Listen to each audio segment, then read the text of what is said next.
high density, so you're not sprawling out into the country, you're still leaving that agriculture.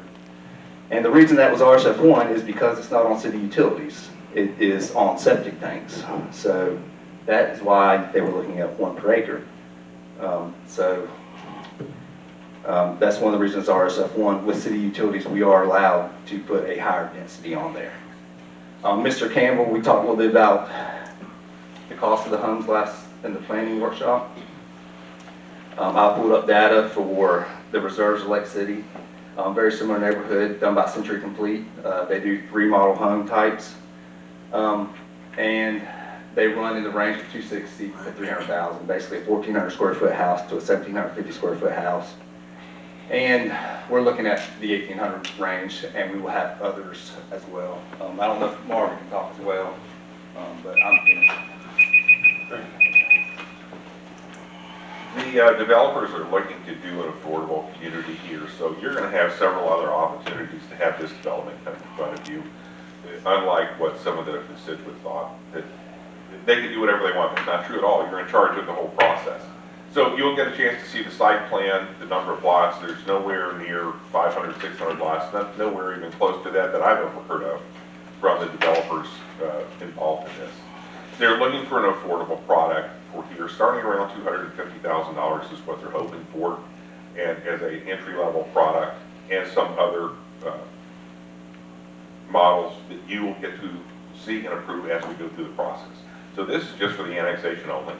But and I do have stats. The average, just even residential sale in this area is $240,000, and that's new and used homes, existing homes. So we're trying to provide a brand new product. It's going to be within, nobody likes traffic, but it's going to be well within the DOT traffic allowances. So, and if you have any questions, I'd be happy to answer. So you're clarify your motion and second again, so, because it's been a minute. Yeah, we had, Mr. Campbell made a motion. No, I didn't. No, Ms. Owens, Ms. Owens made a motion not to accept ordinance 1507. It was seconded by Mr. Campbell. We got one more. I didn't get here in time to sign your paperwork, but Ricky Gamble, 12314 Bass Road, Live Oak, Florida. Just speaking to the traffic count part that he talked about, he's correct. DOT, they'll work within the guidelines of DOT, but it's only for the ingress egress that hits a DOT road. For the 2 ingress egresses that hit 121st and Bass Road, those will not be factored in to DOT's count unless you and the county approach DOT and invite them into the conversation. Because any improvements that have to be made to 129 based on their trip count will be at their expense. That's per DOT. If you do not reach out to DOT and the county does not reach out to DOT when they pull a permit to ingress egress off of those 2 roads, y'all will be responsible and the county will be responsible for any improvements to Bass Road, 129 or Walker Street. But if you include DOT and that impact shows that it's going to affect the traffic, then the developers can be on the hook for the improvements. But y'all have to initiate having DOT as part of that, along with the county.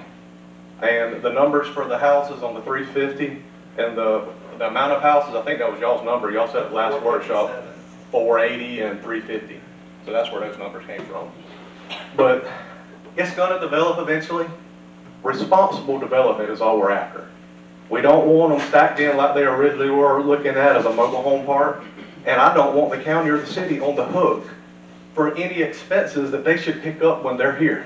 And if we don't do it right from the very beginning, 5 years, they said they'll build 100 a year, they'll be gone.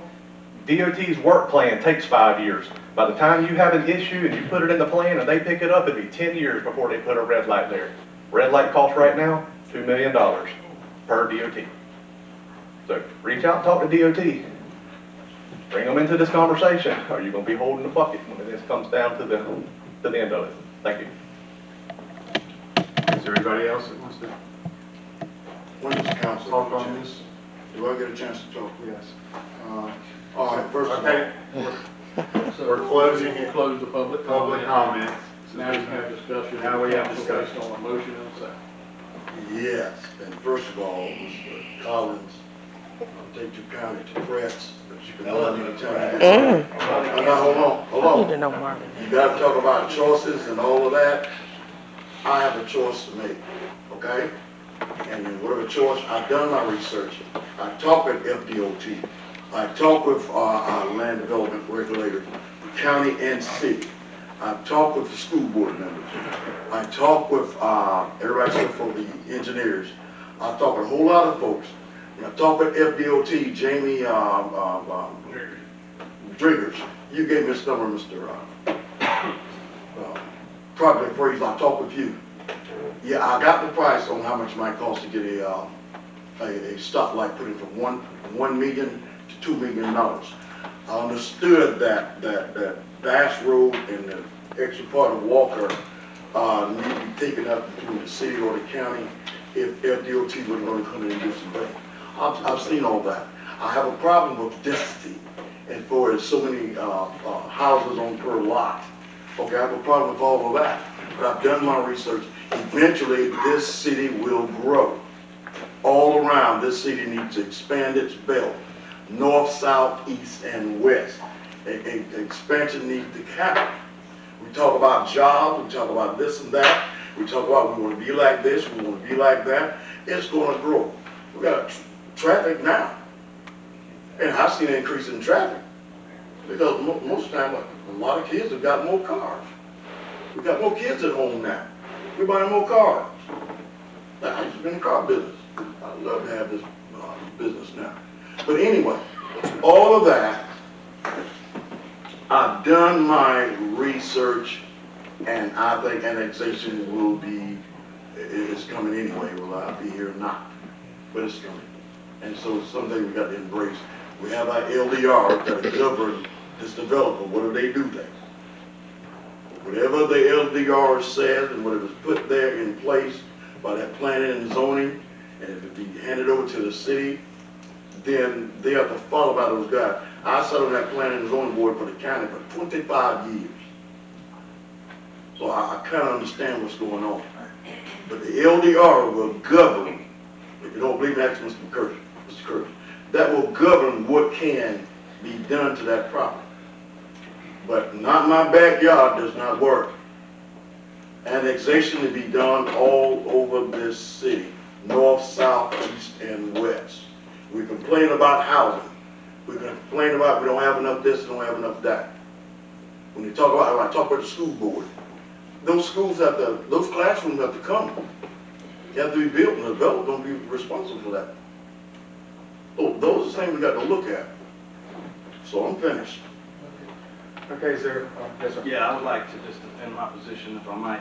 I don't want to jump on piggyback on anybody's phrase, but responsible growth I think is the key to this. Yes, I agree that growth is inevitable, but I also agree that if we go ahead and set this precedent in that location, that we could be cutting our nose off to spite our face, and here's why. It does matter, the people that are on the city council change, it's fluid. The people who are on planning and zoning boards change over time, it's fluid. The next topic is to either decide to appoint or not to appoint another person to the planning and zoning board.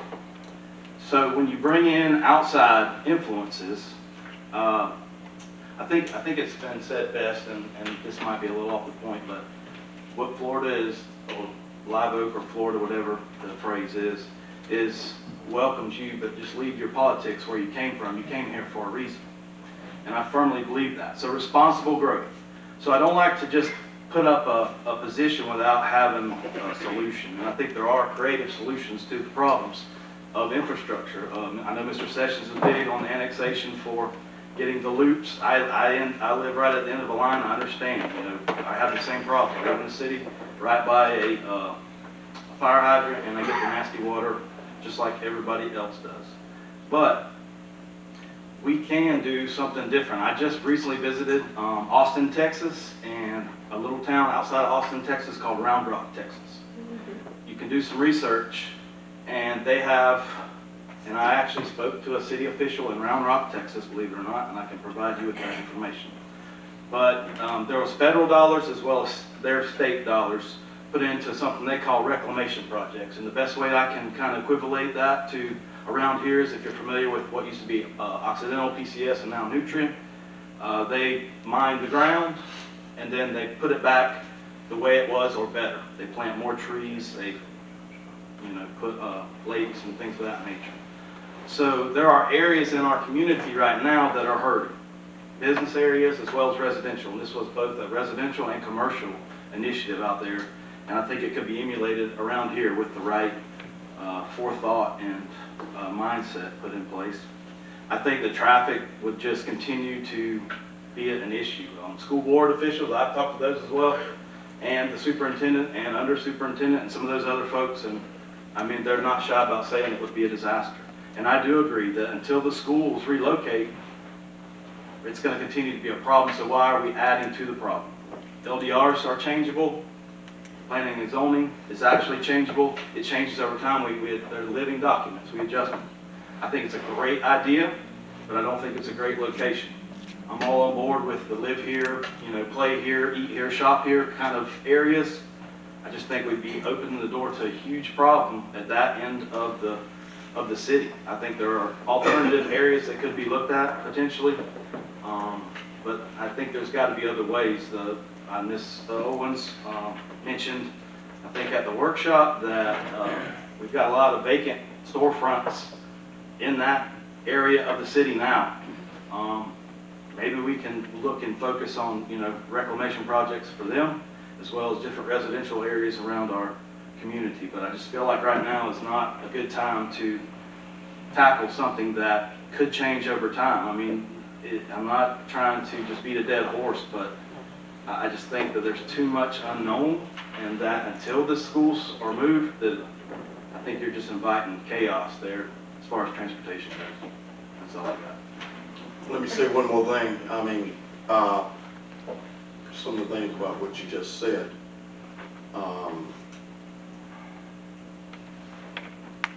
The location is not the right place, or it's going to be disastrous for schools concerned and all that until we move our schools and all of that. But we still desire to see growth in this city. Annexation, because I'm looking at my area in District 2, out going towards the interstate. There are plans to put up apartments, plans to put up a subdivision out there, more people coming out that way. And eventually that area from that city limit sign just on the side of the interstate or Walmart, that line needs to move further out because they annex over there. So more people are going to be coming into this community. Whether what side of town it might be on, but even on that side of town, the north side of town, will expand. Businesses, you want commercial and residential going that way. But if people crying for homes and houses and places folks want to come and live here and all of that, they stop folks from moving here and everything else. Whether they come from New York, Chicago, Alaska, or anywhere else. If they desire to move here, North Florida is the fastest growing populated area in the state of Florida. Because we are rural. Folks want to find some nice place to come to, a nice area to come to. They're tired of the rat race. They're tired of the big city. So that's what, from my point of view, on this. Okay, this one, really quick. We're talking about annexing, right? Now, Mr. Jason, okay, we're gonna have your development back there, because you're gonna be on the back of that area, right? Yes. So, are we gonna have to do something further for you back in that area? Way too early to decide that yet, but that's actually in the county, I believe, that property there is 70 acres. Okay, so what I'm trying to say, will that interfere with our, are we eventually gonna have to do something there? No. No, that's the county. Yeah, it's the county, but still, it's right there within, well, Bass Road is in the county, right? Yep. Yeah, that's right. Okay, so, I mean, when we start talking about annexing, are we gonna have to annex that as well? I mean, this is just a thought. I mean, it's just a thought. I mean, serious. It's just a thought when we start talking about it. But yes, my final thought on all of this is, Don't we need it? We need it so very well. We need to annex not just that area. We need to annex the entire city. The entire city needs to be annexed. That would really settle lots of it.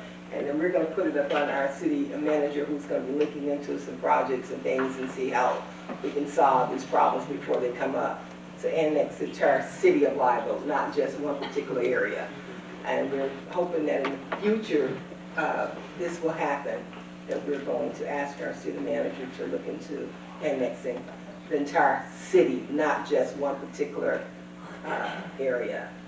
If this will sort of solve our issues, our problems, because we don't want to start annexing one particular area and then we have this problem a couple months later and somebody else want to come in and annex another piece of property, and then we go through this all again. And this is my thoughts on all of this, is that perhaps we need to look over, what do you call it, an overview.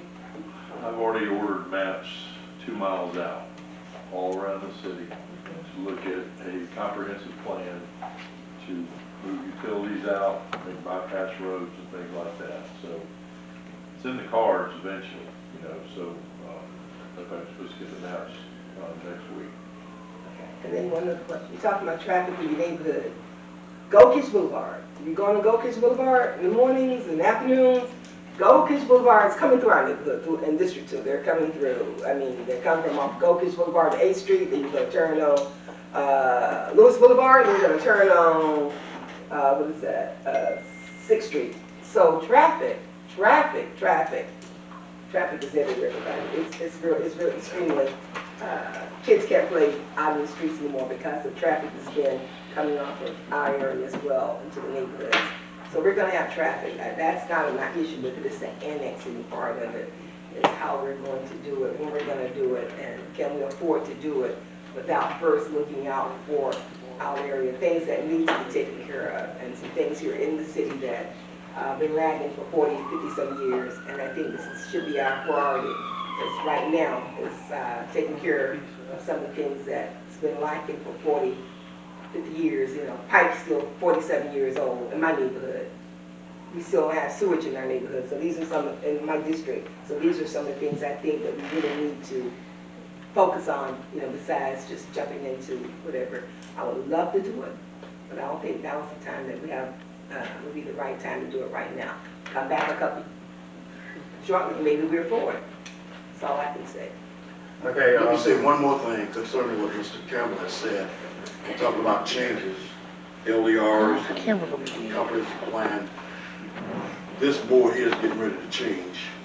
Perhaps we'll have 3 new council on this board, and these 2 will not run for the next 2 years. So change is coming. So campaign well, and those who are running and not running, but you look to see 3 new faces up here. That's a possibility anyway. So I don't know who else not running, but change is coming. I'm not going, hold on, I might not run, but I'm going for, I'm not going to even It may not be appropriate right now. to discuss elections Okay. before and like this. Oh, he went out. It's a big issue in St. Johns County, so Yeah. Okay. the issue is to annex or not annex. As I understand it, the motion on the floor. That's all I wanted to say. deny ordinance 1507 in that respect. The discussion here is to annex or not annex. That's for ordinance 1507. It's an ordinary voluntary annex. That's all it is. So we have a motion. Is there any further discussion? Okay, we had a motion. Motion Against, and we had a second. Mr. Campbell, against. Is there any further discussion? All in favor, against, opposed, and the motion carries against ordinance 1507. Who are you opposed? You might, won't you do a roll call? Then? Okay. And Okay, Mr. Campbell have a trouble. So the motion is against 1507. I'd start with Mr. Campbell. Okay. Move down the line so that the minutes are correct. That's fine. Yes. Mr. Campbell. Yes. I vote against. Against. Mr. Jefferson. Vote for. I vote for. Against. Against. And I will say for. So we'll have a second hearing. Second hearing next month. We need a motion to approve. Okay. Yeah, Motion. We need a the separate motion motion to was in the approve. negative to. We need a separate motion to approve. And if you got, Yeah, you get what, Just 3-2. 3-2. yeah. To annex. And Okay. Item E. Item 8, discussion with possible council action for appointment of Jesse Philpott Jr. to serve for the remaining term of seat number 7 and the subsequent term of the Planning and Zoning Board, Local Planning Agency, Board of Adjustment, and Historic Preservation Agency, term to run through August of 2024, and subsequent term to run from August 2024 through August 2027. Okay, you've heard the recommendations of staff to fill seat 7. What's the wish of the council? Question first, is he gonna follow the seats? Is he gonna continue and then come August be? you need a motion. We need a motion. I make a motion to approve the appointment. Okay, we have a motion and we have a second. Okay, now open for discussion. Okay, so he's gonna continue to end the term and then will we come back before and, Yes. or, okay, Yeah, that's the motion is to finish out the existing term. right? And then he would be eligible for another one, so he's doing it at the same time. And will there be applications to be filled out for that position? Or Not until August of 2027 if the motion carries. So in other words, a motion to place that he continues out until this ending of his father's, and then it be open again, that's what. The way the agenda item is written, it's to cover the next few months of the existing term and go ahead and appoint him for the full term of 3 years. So that's the way it's written on the agenda, is for it not to come back in a couple months, Okay, because it takes a couple months for just somebody to kind of get their feet wet and get into it. Right. And it brings, and put somebody through that and then bring them back in a couple months, it just didn't make sense to us. So I mean, that's the way it's written, okay. for a reason. But That's what I need clarity for. I second that motion. thank you. So